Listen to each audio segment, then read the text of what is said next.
8वां वेतन आयोग 10 दिन बाद लागू होगा। क्या बढ़कर आएगी जनवरी की सैलरी पेंशन? आपके कितने रुपए बढ़ेंगे? 7 सवालों में आपको सब कुछ सारे जवाब मिल जाएंगे। आप सबको पता है 31 दिसंबर 2025 7वें वेतन आयोग के कार्यकाल का अंतिम दिन है। 1 जनवरी 2026 8वें वेतन आयोग के कार्यकाल का पहला दिन है। तो नियम तो यह कहता है कि जब 1 जनवरी 2026 8वें वेतन आयोग के कार्यकाल का पहला दिन है तो 1 जनवरी 2026 से ही बढ़ी हुई सैलरी और पेंशन मिलनी चाहिए। लेकिन सरकारें हर मौके को चुनाव के दौरान ही बुनाती है। जहाँ कहीं केंद्र में चुनाव हो, कहीं राज्य का कोई चुनाव हो, वहाँ पे जो सत्ताधारी पार्टी है वो अपनी सत्ता जमाने के लिए, वहाँ के वोटर्स को लुभाने के लिए अलग अलग पैंतरे चलाती है और वेतन आयोग को भी 4-5 बार भुनाया जाता है। कहीं दिल्ली का चुनाव हो तो 8वें वेतन आयोग की घोषणा की जाती है। कहीं बिहार का चुनाव हो तो उससे पहले संदर्भ की शर्तें और कमेटी का गठन किया जाता है। और अब जब जनवरी 2026 में ऐसा कोई चुनाव नहीं है तो 8वें वेतन आयोग के ऊपर कोई घोषणा नहीं हो रही है कि ये 1 जनवरी 2026 से दिया जाएगा। सरकार ने इसकी तारीख के ऊपर ही ऐलान नहीं किया है कि हम इसको 1 जनवरी 26 से देंगे या फिर बाद में कोई दूसरी डेट जारी करेंगे। तो 1 जनवरी 2026 से 8वां वेतन आयोग लागू हो सकता है, ये उम्मीद है। और एक्सपर्ट के मुताबिक इस बार केंद्र सरकार के कर्मचारियों की सैलरी 35% तक बढ़ सकती है। अब देखिए किस पे लेवल पर सैलरी में कितनी बढ़ोतरी, डियरनेस अलाउंस और एचआरए में क्या बदलाव, पेंशनर्स को कितना फायदा, ऐसे 7 जरूरी सवालों के जवाब जानेंगे आज के इस एक्सप्लेनर में। तो सबसे पहला सवाल, 8वां वेतन आयोग लागू होने में कितना समय है? तो इस सवाल का जवाब जाने तो इसका जवाब है कि केंद्र सरकार हर 10 साल में नया वेतन आयोग लाती है। अभी 2016 से 7वां वेतन आयोग चल रहा है।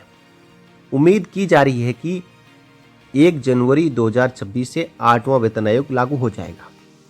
सरकार ने 8वें वेतन आयोग को नोटिफाई कर दिया। वित्त राज्य मंत्री पंकज चौधरी ने संसद में एक सवाल के जवाब में बताया था कि 3 नवंबर 2025 को आयोग के विचार के विषयों यानी इसके टर्म्स ऑफ रेफरेंस को भी नोटिफाई कर दिया गया है। 3 नवंबर को वित्त मंत्रालय ने 8वें वेतन आयोग को अपनी रिपोर्ट पेश करने के लिए 18 महीने का समय दिया था। इसका मतलब है कि नई सिफारिशें 2027 के 20 तक तैयार हो पाएंगी। पिछले ट्रेंड्स के मुताबिक रिपोर्ट प्रस्तुत होने के बाद सरकार आमतौर पर सिफारिशों की जांच और फिर नोटिफिकेशन जारी करने में 3 से 6 महीने का समय लेती है।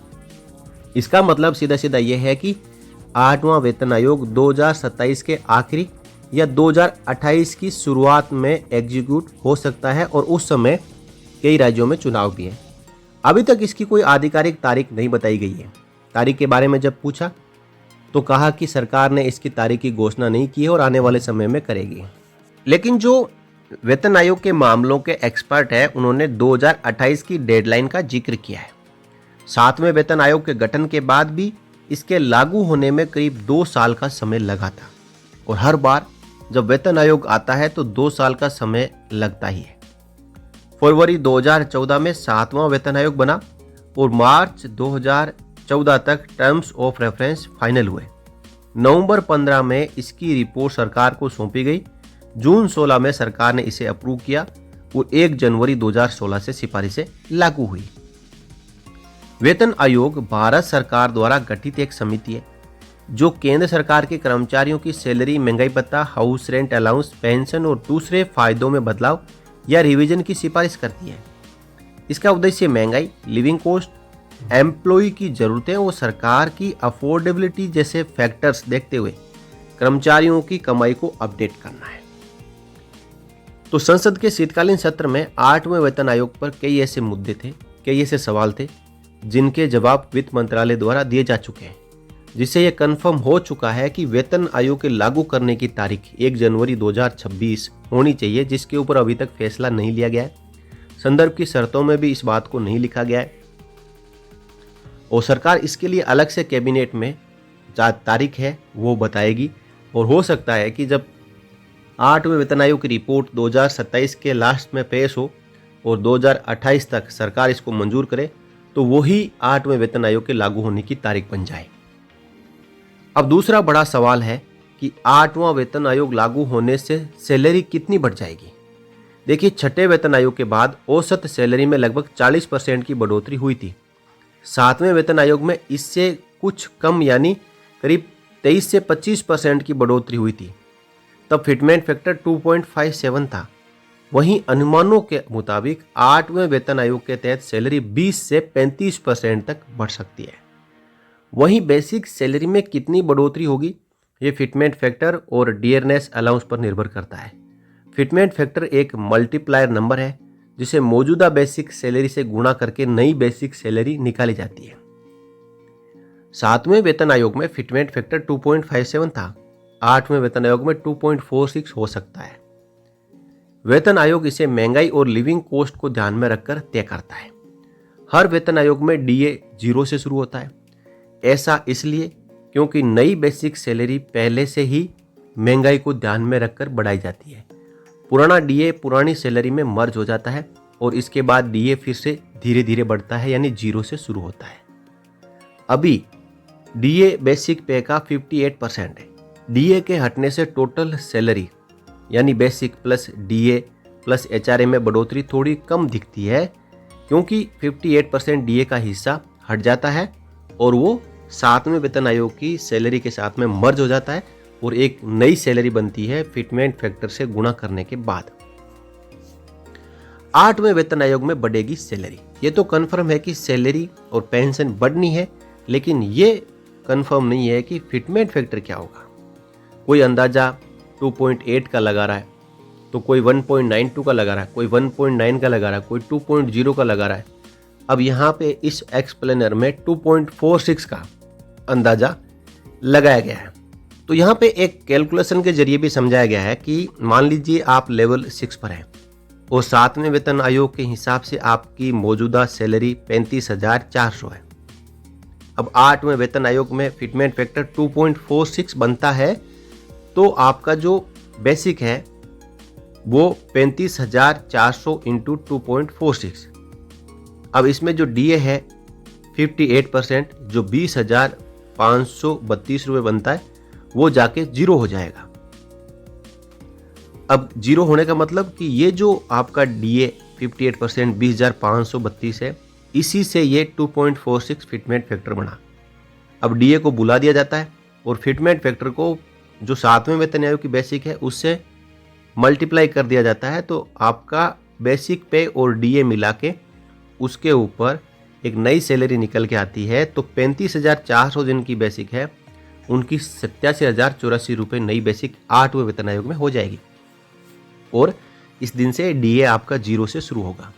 इसी पे जो एचआरए है, जैसे कि मेट्रो सिटी है 27% मिल रहा है, जिसमें 9,558 रुपये है। वही अब जो पुरानी बेसिक से 35,400 के अनुसार मिल रहा है, तो 8वें वेतन आयोग में ये नई बेसिक से मिलेगा, यानी 87,084 को 27% से गुणा करेंगे तो ये 23,513 रुपये बनेंगे, यानी 9,558 से सीधा 23,513 रुपये। एचआरए में अच्छा खासा फायदा होगा वेतन आयोग में। इस प्रकार टोटल सैलरी जहाँ पहले 65,490 बनती थी, वहीं पे अब 87,084 प्लस 23,513 यानी 1,10,597 रुपये बनेगी। एचआरए में जितनी बेसिक ज़्यादा होती है उतना ही ज़्यादा फायदा होता है। अब 8वें वेतन आयोग में मिनिमम बेसिक सैलरी 44,280 रुपये हो जाएगी, जो अभी 18,000 रुपये। कुछ पे लेवल मैट्रिक्स के हिसाब से बेसिक सैलरी इस तरीके से बढ़ेगी, जैसे कि पे लेवल मैट्रिक्स लेवल 1 से 5। 7वें वेतन आयोग में बेसिक सैलरी कितनी है? 18,000 से 29,200 है। 8वें वेतन आयोग में 44,280 से 71,923 रुपये। अब इसके बाद लेवल 6 से 10 में 35,400 से 56,100 यह सैलरी ब्रैकेट है। 8वें वेतन आयोग में 87,084 से 1,37,826 हो जाएगा।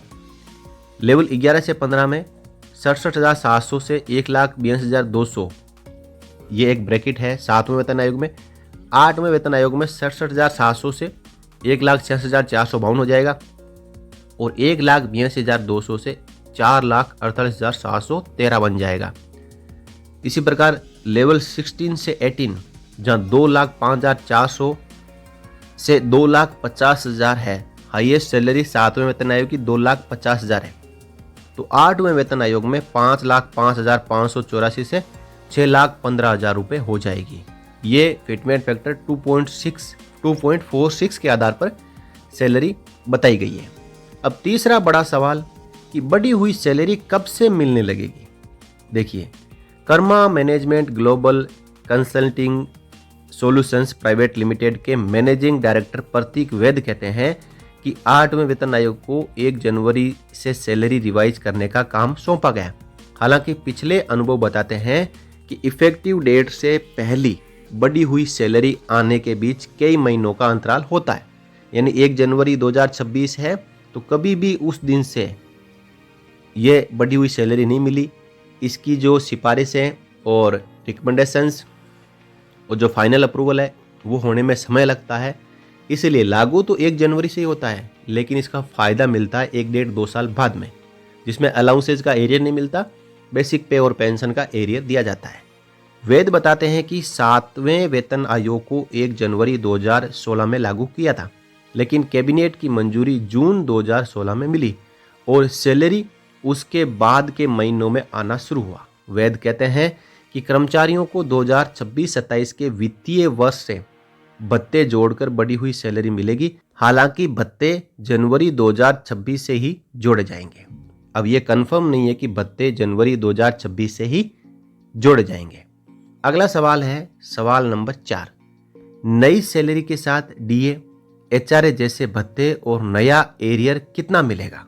तो इसका जवाब हम जाने तो अगर बढ़ी हुई बेसिक सैलरी जनवरी 2028 से मिलना शुरू होती है तो भी सैलरी में बढ़ोतरी 8वां वेतन आयोग लागू होने की इफेक्टिव डेट यानी 1 जनवरी 2026 से ही जोड़ी जाती है। इसे एरियर के तौर पर अलग से दिया जाता है। मान लीजिए लेवल 1 के किसी कर्मचारी की बेसिक पे में 10,000 रुपये बढ़े तो 2026 से 2028 तक 24 महीने के 2.4 लाख रुपए एरियर के तौर पे दिए जाएंगे।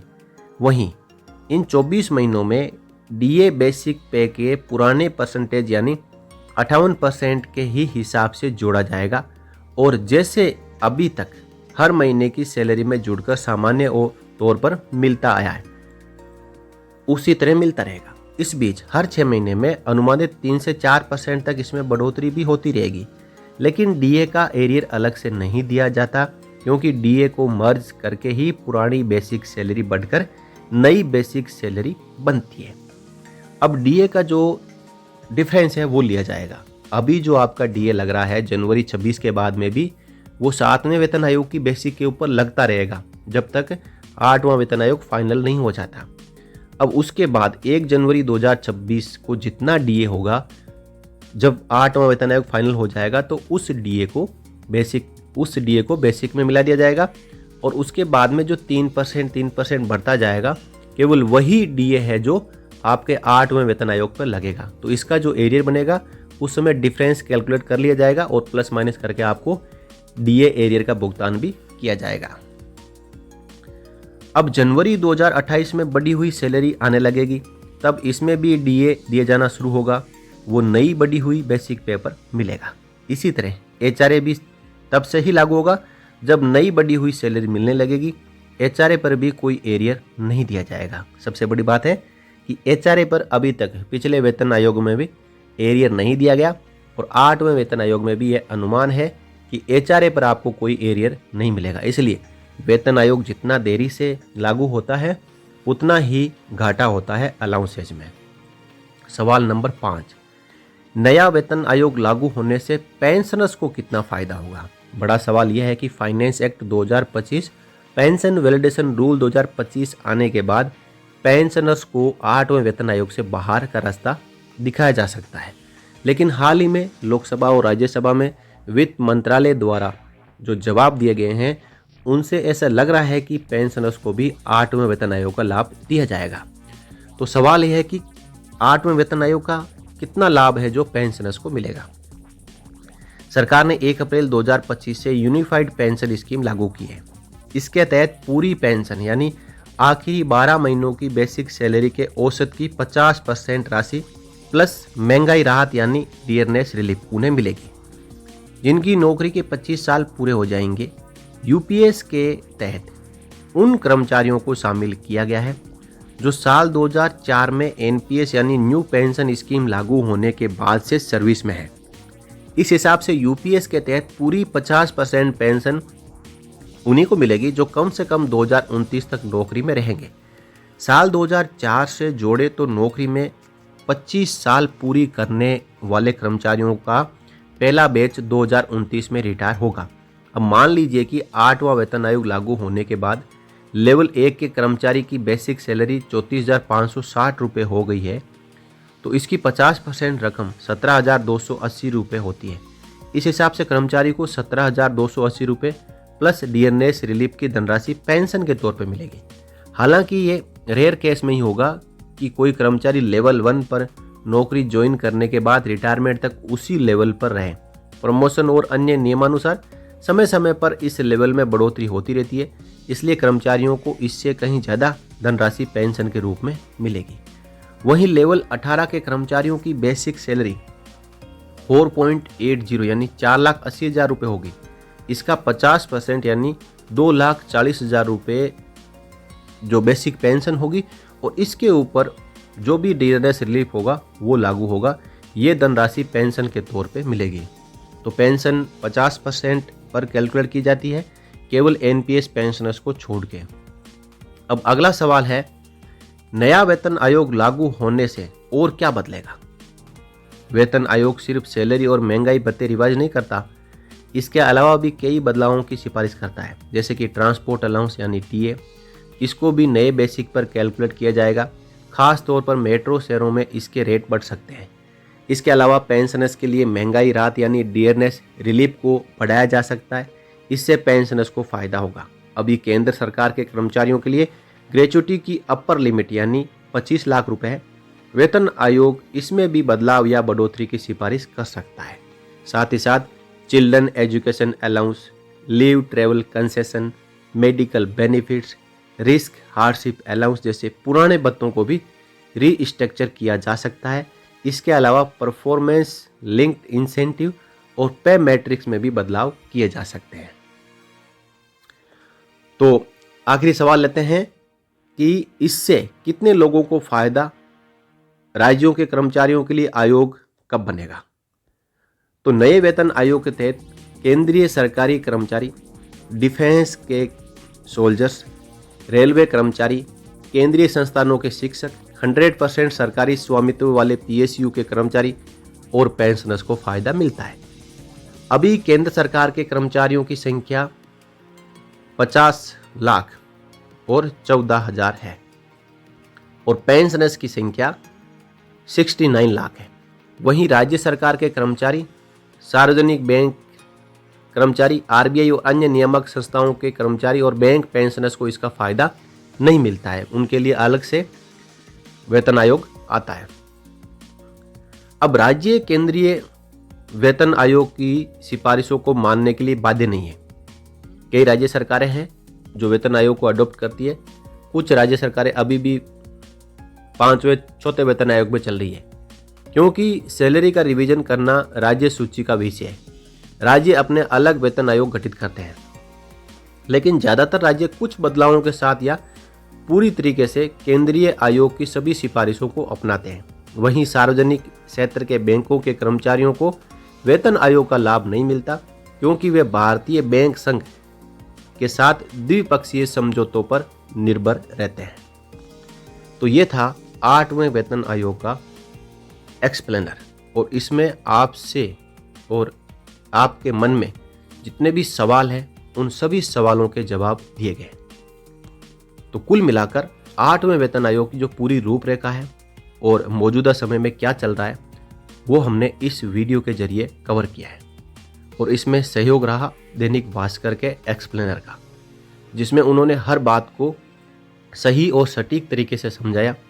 फिर भी इनके आंकड़ों में कुछ फेरबदल हो सकता है, वो निर्भर करेगा 8वें वेतन आयोग की फाइनल रिपोर्ट पर। और यदि 2.46 फिटमेंट फैक्टर भी मिलता है तो कर्मचारी और पेंशनर्स इसको खुशी खुशी से मंजूर कर लेंगे। लेकिन इससे कम फिटमेंट फैक्टर रहता है तो फिर वो कर्मचारियों और पेंशनर्स के साथ में धोखा होगा। तो दोस्तों, अब आपकी बारी है, आप अपनी राय कमेंट बॉक्स में रखें कि फिटमेंट फैक्टर कितना होना चाहिए।